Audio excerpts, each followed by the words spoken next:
Hey everybody, welcome back to my channel. This is Liz Loves Books and welcome to 2026. I am so excited for our January TBR and let's just get right into it and talk about the books that I'm going to be reading.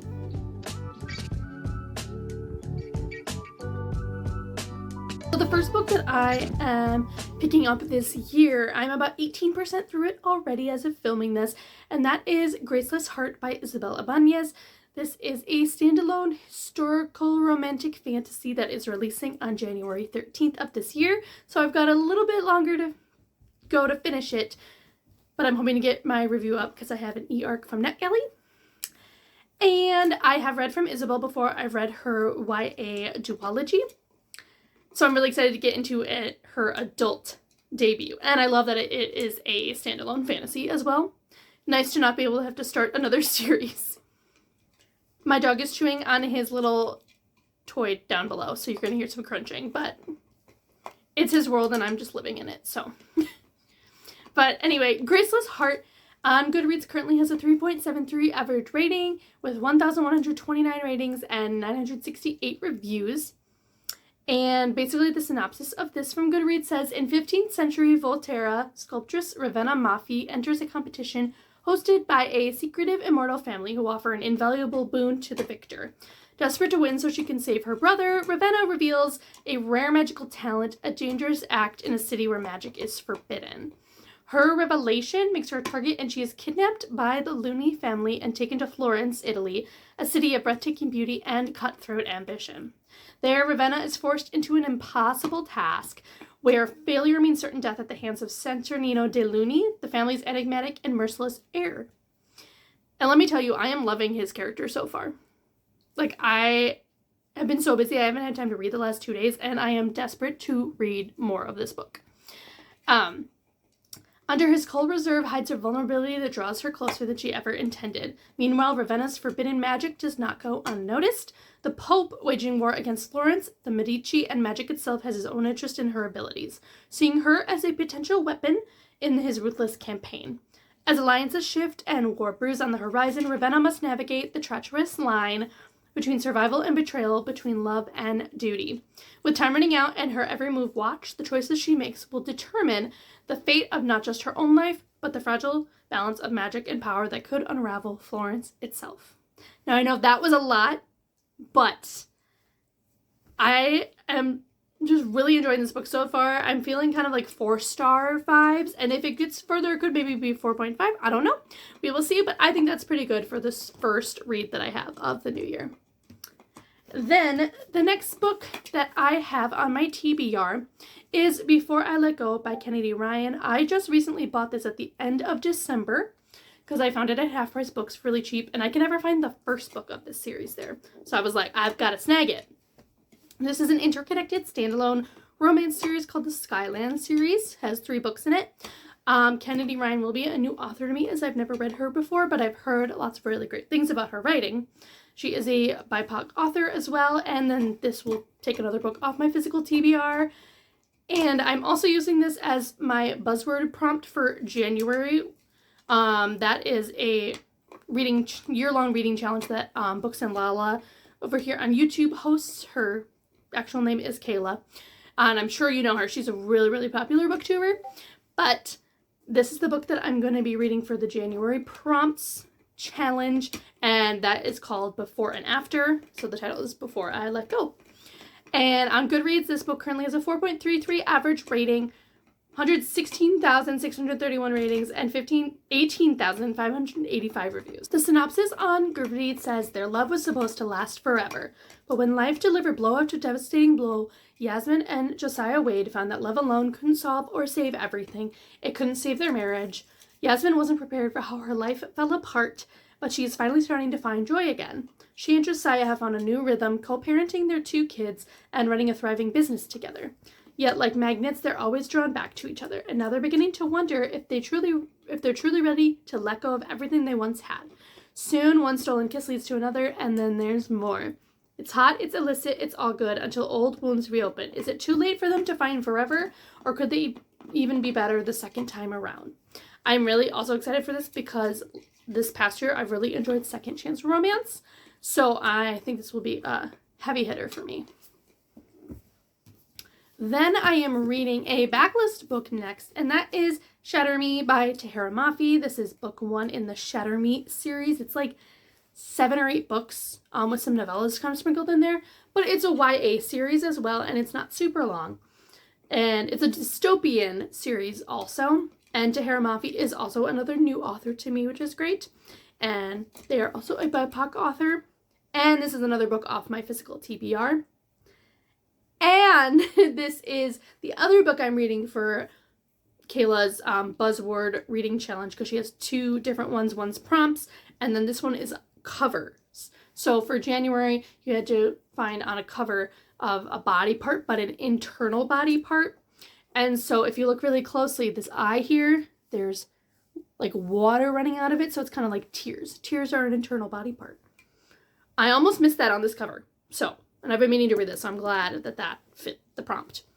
And on Goodreads, this has a 3.84 average rating with 1,215,637 ratings and 119,178 reviews. And a 3.84 is really great because this book came out, I think, back when I was in high school, so like 2011-ish. So it's been around for a long time. And the synopsis of this says, Juliet hasn't touched anyone in exactly 264 days.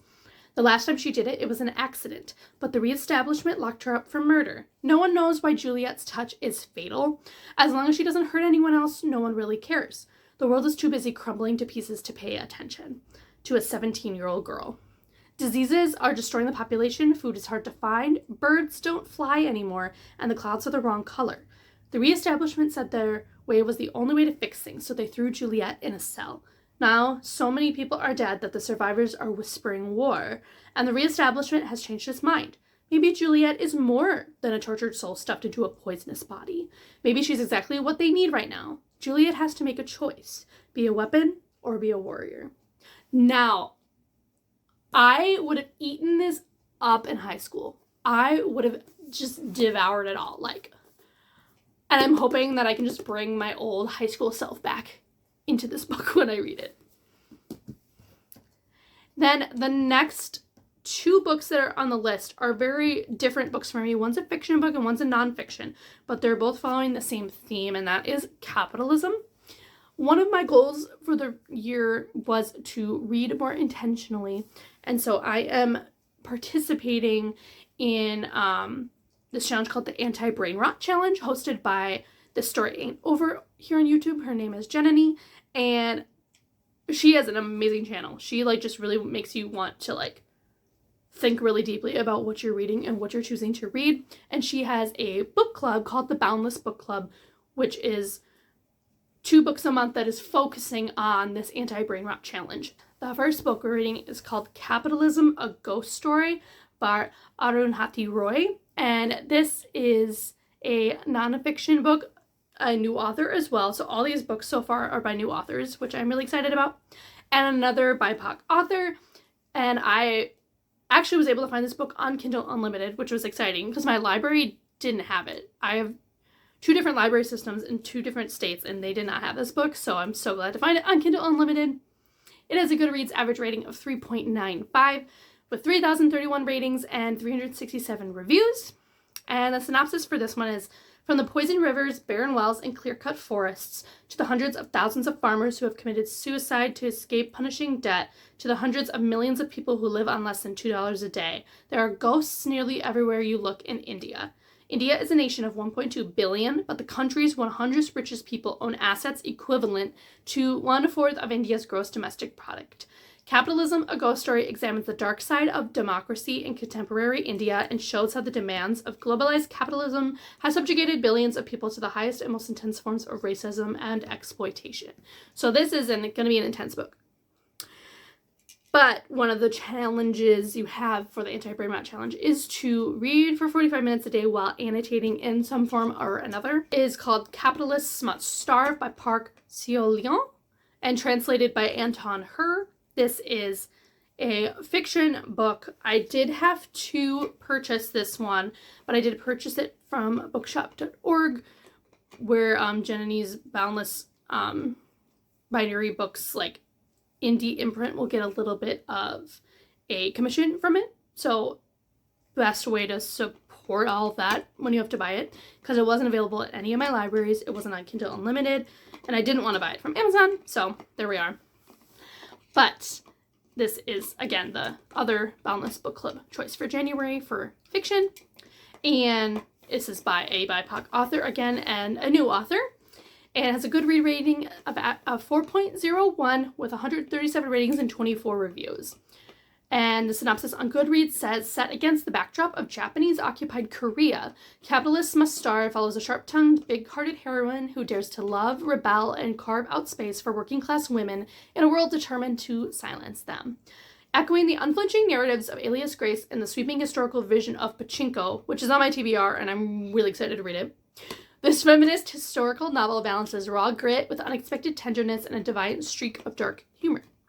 So these two books are very out of my comfort zone, but I am excited to try to expand my horizons. And then the next book I have on my TBR, which I think honestly probably needs to be my next read because it's a chunker, and that is Alchemized by Sen Lin Yu. Now, the reason I'm reading this over 1,000 page book, like, come on.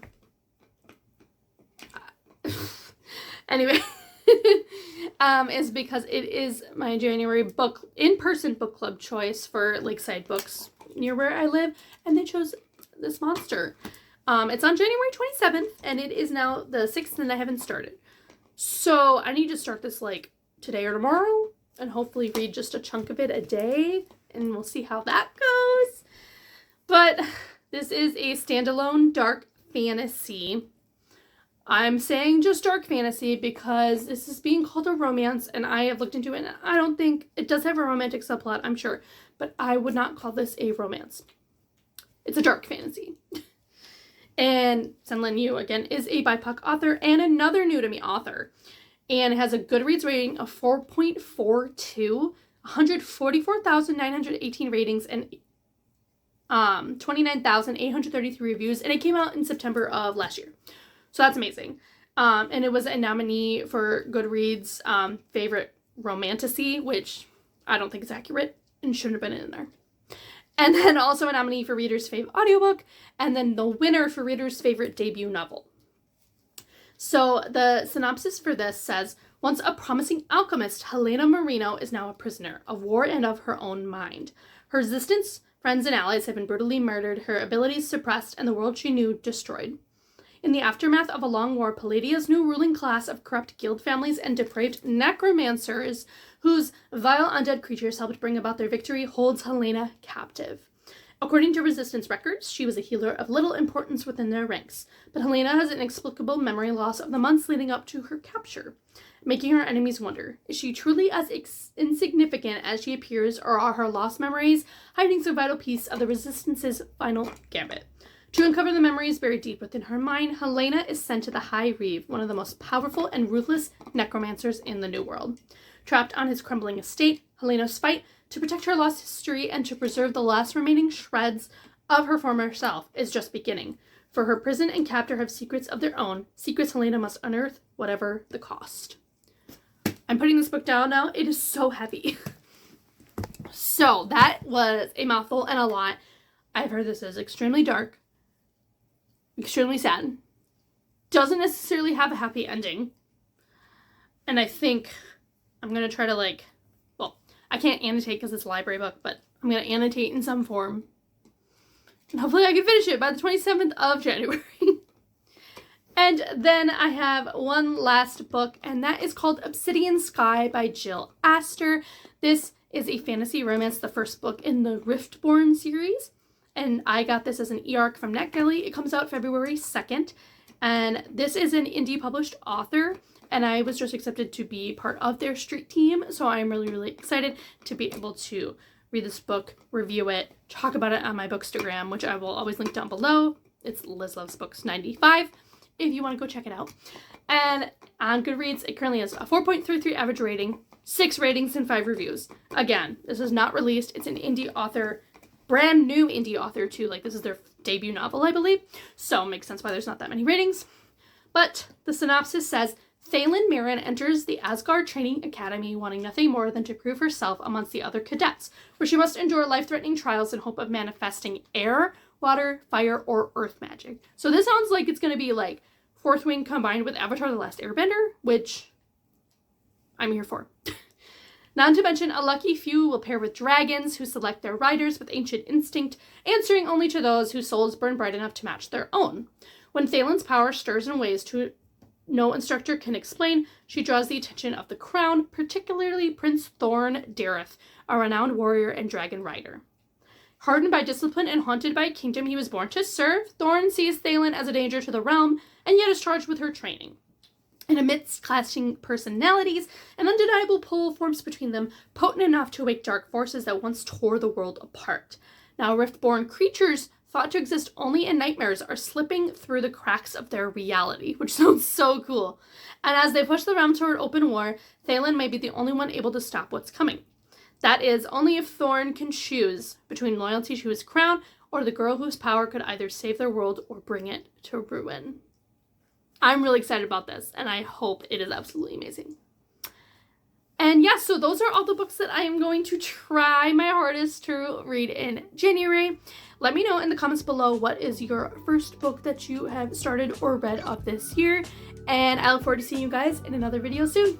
Bye, guys.